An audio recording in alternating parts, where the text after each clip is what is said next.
네, 이 청와대는 그 어느 곳보다 국정 운영의 딱 중심이 되는 곳 아니겠습니까? 근데 항상 이 고질적인 문제로 제기돼 왔던 게 본관의 대통령 집무실과 비서동 사이 거리가 너무 멀다 이거였거든요. 네. 달라지는 게 있습니까?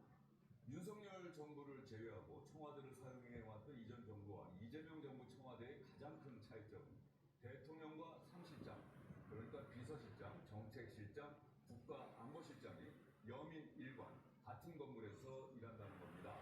바로 옆에 있는 여민 2관과 여민 3관에도 수석 비서관실이 자리 잡게 되는데요. 대통령이 그러면 언제든지 달려갈 수 있는 곳입니다. 과거 대통령들이 주로 사용했던 본관 집무실 이재명 대통령 이것도 계속해서 사용할 계획인데 정상회담 같은 공식 행사 때 주로 사용할 것이다 이렇게 대통령실은 이야기하고 있습니다. 그런데 대통령 관저는 훼손 상태가 매우 심각하다고 합니다. 청와대가 개방되지 않았습니까? 그래서 수리하는데 앞으로 더 시간이 걸리기 때문에 이재명 대통령 수리가 끝날 때까지 당분간은 한남동 관저에서 청와대로 출퇴근을 계속합니다.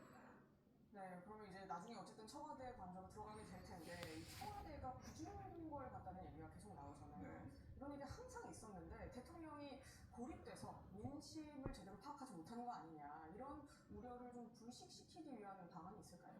대통령실은 그래서 청와대 주변 검문이나 주변 등산로 통제는 최소화하겠다. 그리고 달리기를 좋아하는 분들이 이른바 강아지를 닮았다고 해서 댕댕런 코스라고 부르는 청와대 주변 달리기 코스도 통제하지 않을 것이다. 이렇게 밝히고 있습니다. 그리고 청와대 경내 관람은 중단하지만 일부 견학 프로그램 같은 경우는 계속해서 운영하는 방안도 검토하고 있습니다.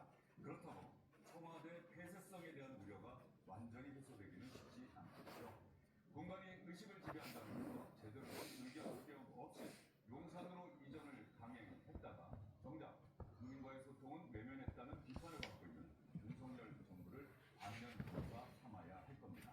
여기서 가장 중요한 건 무엇보다 이재명 대통령의 의지와 태도라고 할 수 있겠습니다.